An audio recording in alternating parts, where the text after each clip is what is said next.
اعدت للذین آمنوا باللہ ورسلہ، ان لوگوں کے لیے جو ایمان لائے اللہ اور اس کے رسول پر۔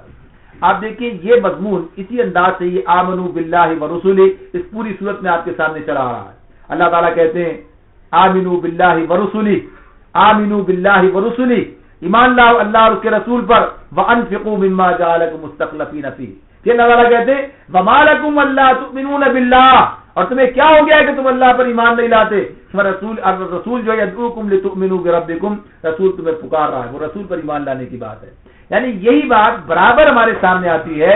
پھر وہاں پر اس سے پہلے والی آیات میں جو پچھلی مرتبہ سامنے آئی وہاں بھی کہا والذین آمنوا باللہ ورسلہ، جو لوگ ایمان لائے اللہ اور اس کے رسول پر، اولئک هم الصدیقون والشہداء عند ربہم، وہی اپنے رب کے نزدیک صدیق اور شہید ہیں۔ یعنی یہی ایک کام کہ ایمان اللہ اور اس کے رسول پر، اس کا مطلب یہ ہے کہ ایمان کے تقاضے نبھانے والے لوگ، یعنی اس کا مطلب یہ نہیں کہ ایمان لا کر گھر بیٹھ جانے والے، ایمان لا کر جو ہے ہمتیں کھول دینے والے اور کمر کسنے کے بجائے بالکل ڈھیلے پڑ جانے والے، بلکہ ایمان لانے کا مطلب ہی یہ ہے کہ ایمان کے تقاضے پورے کرنے والے۔ تو یہاں پر اسی کی بات ہو رہی ہے۔ اس مضمون کو سورہ آل عمران میں زیادہ وسیع وسعت کے ساتھ پیش کر دیا گیا ہے، اور وہاں ان کی وہ خد و خال بھی بتا دیے گئے۔ سارعوا الی مغفرۃ من ربکم وجنۃ عرضها كعرض السماء اعدت للمتقین الذين ينفقون في السراء والضراء والكاظمين الغيظ والعافين عن الناس والله يحب المحسنين، اور آگے مزید۔ یعنی اللہ تعالیٰ نے وہاں پر اہل ایمان کی وہ کیفیات بتائیں کہ جو اس جنت کے وارث بننے والے ہیں، یعنی ایمان لانے کے نتیجے میں جو عمل صالح وہ کر رہے ہوتے ہیں۔ تو یہاں چونکہ صرف مراد صرف یہاں پر اس مقام پر اس صورت کا جو مرکزی مضمون ہے جو بار بار آپ کے سامنے ہے، یعنی اقامت دین کے حوالے سے، تو یہاں پر اس سارے مضمون کو اللہ تعالیٰ نے صرف 2 جملوں میں ختم کر دیا کہ جو اللہ اور اس کے رسول پر ایمان لاتے ہیں یہ جنت ان کے لیے تیار کی گئی ہے، اور فرمایا ذالک فضل اللہ یؤتیہ من یشاء، یہ اللہ کا فضل ہے جسے چاہتا ہے عطا فرماتا ہے۔ ذالک فضل اللہ یؤتیہ من یشاء، یہ اللہ کا فضل ہے جسے چاہتا ہے عطا فرماتا ہے۔ واللہ ذو فضل عظیم، اور اللہ بڑا فضل فرمانے والا ہے، بڑا فضل فرمانے والا ہے۔ یعنی اس سے مراد یہ ہے کہ انسان اپنے عمل کی بنیاد پر بہرحال یہ سب چیزیں نتائج نہیں پاتا۔ اللہ نے دنیا میں جتنی نعمتیں ہمیں دے رکھی ہیں، جو کچھ ہمیں ملتا ہے، یہ بھی ہمارے عمل سے بہت زیادہ، یعنی انسان جو کچھ کر رہا ہوتا ہے اس سے بہت زیادہ اللہ تعالیٰ اسے دنیا میں عطا فرماتا ہے۔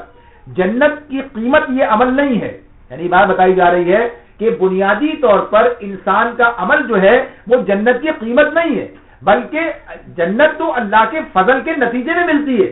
ہاں انسان کا عمل اپنے آپ کو اللہ کے فضل کا مستحق بنانے کا ذریعہ، یعنی انسان کا عمل اللہ کے فضل کا مستحق بنانے کا ذریعہ، ورنہ بنیادی طور پر یہ سب کچھ اللہ کے فضل سے ملتا ہے، انسان کی محنت یا انسان کے عمل کی بنیاد پہ نہیں ہے۔ انسان اس کی قیمت ادا نہیں کر سکتا، اس کے بس میں نہیں ہے کہ اس نے ایسا کام کیا کہ جنت اسے مل گئی، بلکہ بات کیا ہے، اس نے اللہ کے فضل کا اپنے آپ کو مستحق بنایا اپنے عمل کے ذریعے سے، اور اللہ رب العالمین نے اپنے فضل سے اس کو جنت عطا فرما دی۔ یعنی گویا کہ اس نے 1 درجے کام کیا تو اللہ تعالیٰ نے اسے سارے درجے جو عطا فرما دیے۔ یعنی یہ معاملہ اللہ کے فضل سے، لیکن اللہ کے فضل کا مستحق بننا یہ انسان کے اپنے عمل کی بات ہے۔ اس لیے کہ اللہ تعالیٰ نے اپنی مشیت کو، یعنی اللہ کی مشیت سے، اللہ کے فضل سے، اللہ کی مہربانی سے، اللہ کی رحمت سے یہ انسان کو ملے گا۔ تو اللہ تعالیٰ نے اپنے فضل کو، اپنی رحمت کو، اپنی مشیت کو عمل کے ساتھ پابند کر دیا ہے، یعنی خود اللہ نے کیا ہے نا، یہ اس نے اس کے ساتھ اس کو بنا دیا کہ جو یہ کر کے آئے گا اس کے نتیجے میں اللہ کا فضل اس پر ہو جائے گا، اللہ کی مہربانی اس پر ہوگی، اس کی قیمت نہیں ہے، اس کا استحقاق نہیں ہے، اس کا مطالبہ کہیے کہ اس کا حق نہیں ہے، بلکہ دراصل کیا ہے، یہ تو اس نے اپنے آپ کو اس لائق بنا لیا کہ اللہ کا فضل اس پر ہو، اس کی مہربانی اس پر ہو۔ تو گویا انسان کوشش کرتا ہے اس بات کی کہ اللہ اس سے راضی ہو جائے، اسی لیے کہہ دیا گیا کہ وہاں اللہ کی رضا و مغفرت ہے، یعنی اللہ گناہوں کو معاف فرما دے۔ کوئی انسان دنیا میں ایسا نہیں ہے جس سے گناہ سرزد نہ ہوتے ہوں، جس سے غلطیاں اور کوتاہیاں نہ ہوتی ہوں، تو اللہ تعالیٰ اپنے فضل سے اس کی کوتاہیوں کو معاف فرما دے۔ اس کے عمل کو دیکھتے ہوئے مجموعی طور پر اس کے عمل کو دیکھتے ہوئے اس کی پوری رودات، اس کی جو اس نے زندگی گزاری ہے اس کو دیکھتے ہوئے کہ ہاں ٹھیک ہے، آدمی تو اپنا ہے، بس ٹھیک ہے، آگے بڑھ کے کام ختم ہو گیا۔